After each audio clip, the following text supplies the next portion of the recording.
Hi Libra, this is your July mid-month tarot reading. We'll have 3 separate spreads in this mid-month reading. In the first spread, we'll be looking at love. It could be existing love, new love, love from the past, whatever comes up.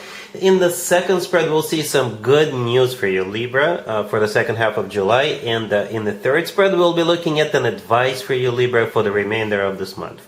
Please like, comment, and subscribe to support this channel.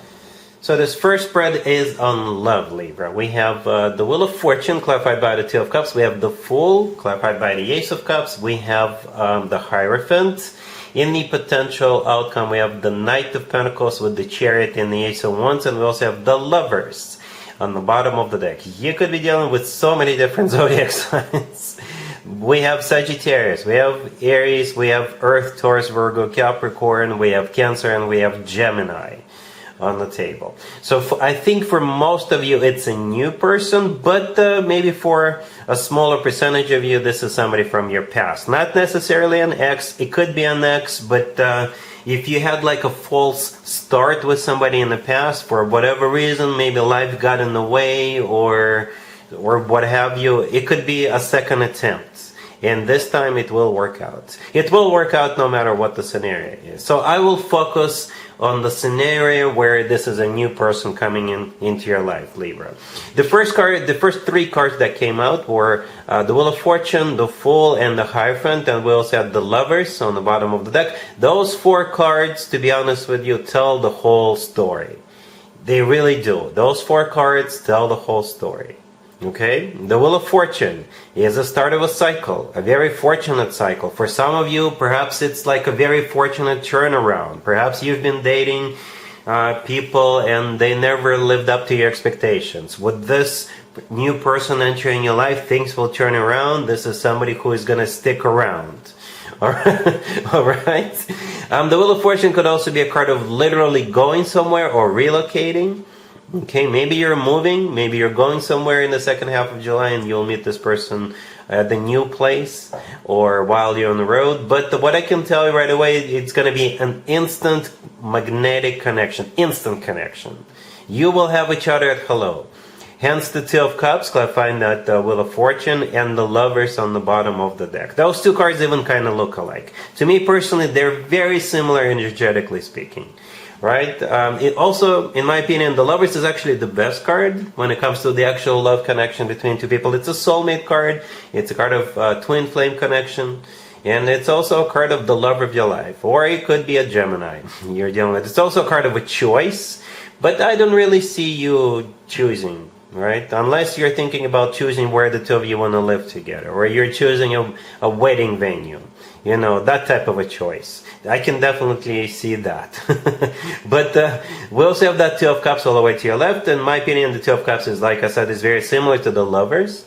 It's also a soulmate card. It's a card of unconditional love. And it's a card of when 2 people see eye to eye and feel the same way towards one another. And that card is clarifying the Wheel of Fortune. So, again, I assume it's going to be instant connection, instant chemistry, love at first sight, and it's going to be mutual. Right? Then we have the Lovers, clarified by the Ace of Cups. You're going to jump right in. Jump right in. You're not even going to think twice, Libra. The Fool could be an Aries, you know, but the Fool is a card of taking a leap of faith, jumping head first.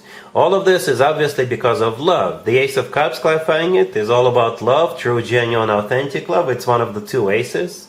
Right? And also don't forget about the Two of Cups and the Lovers. The Ace of Cups, love. The Hierophant in the middle could be a Taurus. You're dealing with the Hierophant is a card of something traditional, like a committed relationship or marriage. Right? I told you, those 4 cards without clarifiers, the Wheel of Fortune, the Fool, the Hierophant, and the Lovers, they tell the whole story. Right? I wouldn't be surprised if the 2 of you fly out to Vegas and get married. Or fly out to, I don't know where you fly out. Vegas is closest to me. Alright? The Hierophant is also a card of something like spiritual. It's also a card of education, religion, you know, that type of deal. Alright, and it showed up in the main spread. It's not even in the potential outcome, it's in the main spread. In the potential outcome, though, we do have the Knight of Pentacles, the Chariot, and the Ace of Wands. The Knight of Pentacles could be an earth sign towards Virgo, Capricorn, but this is the most serious, the most grounded, the most long-term oriented night out of all 4 nights. With the Knight of Pentacles, you can always plan ahead. 5, 10, 20, what have you, years into the future. It's also the most financially abundant night out of all 4 nights. The Chariot in the middle could be a Cancer you're dealing with. We're still in the Cancer birthday season. And the Chariot is a card of literally going somewhere. Maybe that's where the Chariot comes in, and you're going to get on that plane and fly out to Vegas. Or you're going to move in together or something like that. It's also a card of moving forward and not looking back. And the last card we have is the Ace of Wands, the second ace. The Ace of Wands is the most passionate ace out of all 4 aces. So there's definitely love, passion. There's definitely practicality with that Knight of Pentacles. And that's why it's not going to be a question for you whether you should move forward with this person or not. No, you're not going to be questioning. You're just going to go right in. You're just going to jump right in, Libra. Really happy for you. Congratulations. Here's some good news for you, Libra, for the second half of July. We have the Six of Swords, clarified by the Three of Swords. We have the Fool. Then we have the Queen of Swords, clarified by the Eight of Wands. And we have the Ace of Pentacles on the bottom of the deck. This spread is literally some sort of a rough patch being over. Or this spread is literally you leaving some sort of a devastation behind. I'm not predicting any devastation happening to you. No. But if you did have some sort of a devastation in a recent past or not so recent past, is going to become a thing of the past. You're leaving it behind. And by devastation, I mean that Three of Swords all the way to your left, clarifying the Six of Swords. The Three of Swords is a card of a devastation, broken heart, some kind of an unfortunate event happening to you. And with the Six of Swords, you're leaving it behind.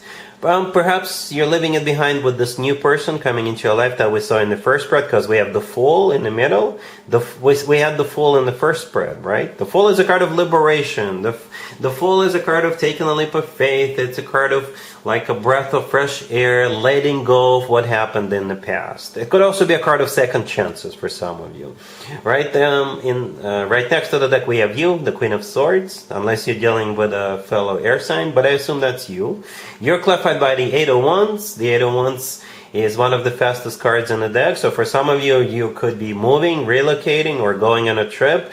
But it's also the Cupid's arrows card. So perhaps you're going to fall in love and forget about what happened to you in the past, right? The Ace of Pentacles on the bottom of the deck is a golden opportunity. It's a once-in-a-lifetime opportunity. The Ace of Pentacles sometimes comes through as a marriage proposal card. So this is literally good news for you, Libra. All right? Cool. Here's an advice for you, Libra, for the second half of July, for the remainder of this month. We have the Lovers, the Ace of Swords, the Hierophant, and the Ten of Cups on the bottom of the deck. You know what, Libra? I'm starting to believe that all 3 spreads in this reading are talking about the same thing. Right? They're talking about the same thing. Because this is yet another deck. Right? I use different decks for all spreads. I have many decks. Right? The Lovers, the first card that came out, could be a card of a choice, right? The Lovers is a card of the lover of your life. It's a card of a soulmate connection, a twin flame connection. Could be a Gemini you're dealing with. The Ace of Swords in the middle often comes through as the word yes. So perhaps that's the most important card in this reading, because we're looking at this spread from the advice perspective, from the advice point of view, right? And the Ace of Swords is the word yes. So perhaps the advice for you is to say yes, right? Then we have the Hierophant and the Ten of Cups. The Hierophant could be a Taurus, but the Hierophant is a card of a marriage, right? It's a very traditional card. And the Ten of Cups on the bottom of the deck is the happily ever after card. It's a family card, by the way. If having children is still an option for you, the two of you can definitely have children together. As you can see, there's 2 adults and 2 kids jumping around, right? So, yeah, I believe all 3 spreads were about the same thing. This person is the love of your life. This person is somebody you could marry in the future, have children with, have a family with, if that is still an option for you. Alright, so yeah, I'm not going to spend any more time on this, because now I sound like a broken record. Alright, so that's what I have for you, Libra, for this reading, for this time period. If this video resonates with you, please like it. Please also comment and subscribe. And other than that, Libra, have an amazing the rest of July.